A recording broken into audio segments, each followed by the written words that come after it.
I want to throw it over to you to talk about why the complementarity of the sexes is so important for Christians to think through theologically and systematically as we think about even who God is, creation mandate, and all the things we're supposed to be doing here on this earth.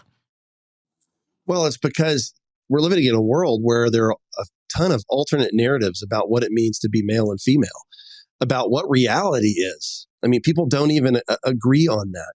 You know, the movies that you're talking about, the popular culture that we consume, is desperately trying to convince us that there's not that much of a difference between male and female.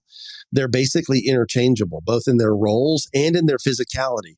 Now, everybody will acknowledge that, you know, the way reproduction happens, but what you're describing is, you know, a sameness between male and female, such that their physicality is not different. They can fight the same. And that's what, you know, the fictionalizers are trying to put forward as what reality really is. You know, this is going to be controversial, but I'm going to say it anyway. But I just saw a video this week that was going around on the internet, and it was two female police officers who were struggling with a 140-pound man, and they could not subdue him until he was wearing them like bracelets. He was just walking around with them hanging on his arms like he had bracelets on. It was just ridiculous. Right. And listen, God bless them. I don't wish any ill to them. I'm just saying that you've got ideologies basically dictating to people that women can do the same thing men can when they're wearing a police uniform. It's just not true. And everybody knows it's not true who's being honest. And the differences between us are downstream from our sexual differences. They're not just incidental. You know, the fact that, you know, if somebody crashes through my front door in the middle of the night, I don't look over at my wife and say, hey, why don't you go check that out while I wait here? Okay. I don't do that because I'm 6'3", I weigh 200 and something pounds, and, you know, I'm a lot bigger and stronger and faster than she is. And there's a social expectation that stems from those physical realities about who goes down and meets the intruder. Well, guess what? Those differences of physicality are directly downstream from the fact that I went through male puberty, right? I have a thicker bone mass, a thicker muscle mass. All of that is downstream from our sexual differences. It's the same thing with women. Women are designed in a certain way. They can carry a baby in their bodies for 9 months, and then that baby can live off of their bodies. To act like that, those physical realities don't have any social ramifications is just foolhardy. And it's a suppression of nature. And yet we're living in the midst of a culture that's trying to suppress those things. And what you see in Scripture is really an affirmation. The commands of Scripture are not arbitrary. And so when you see in Scripture that husbands are to be the heads of their wives, and wives are to be supporting that leadership, as it says in Ephesians 5, or when you see that there are, you know, the leadership of the church is limited to men as qualified by Scripture. These aren't,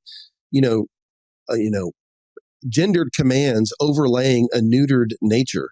No, these are gendered commands that reflect the grain of nature, that are in accord with nature. God's commands to us are always good, and they're always according to his design.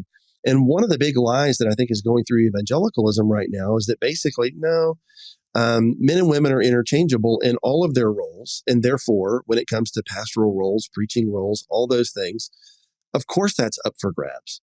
But when you talk about the sequence of this, you know, it's interesting. You saw a transition in the culture from second wave feminism in the 60s and 70s to third wave feminism and what some people term as fourth wave into the 90s and beyond. And, you know, that second wave feminism was focused on roles, deconstructing traditional gender roles. That third wave was focused on deconstructing the sexual binary in general. Okay. And so everything that we're seeing in culture right now is downstream from those changes. And it's very interesting, even in our own organization, our first statement came out in 1987, and it was addressing the issues that were raised in the church by second wave feminism about the way that they were deconstructing roles, specifically as it related to the home and the church. And now, and 30 years later, we came out with the Nashville Statement, and it was addressing the issues of third wave feminism. So there's a whole lot that bad going on in the culture that's a direct consequence of these different waves of feminism that are deconstructing the natural distinctions between male and female. I want, if there's anything I want Christians to be able to do, is to be able to say biblically, according to God's revelation, what a man is and what a woman is. A man is someone whose body is organized for reproducing as a father. It's designed for siring. A female, a woman, is someone whose body is organized for reproducing as a mother. She's designed for bearing. That's the basic difference between a male and a female that you see in Scripture and that you see in nature, and that's affirmed everywhere for anybody who's got their eyes open. And it should be beautiful to us. That's the thing that kind of blows my mind, is the beauty of that.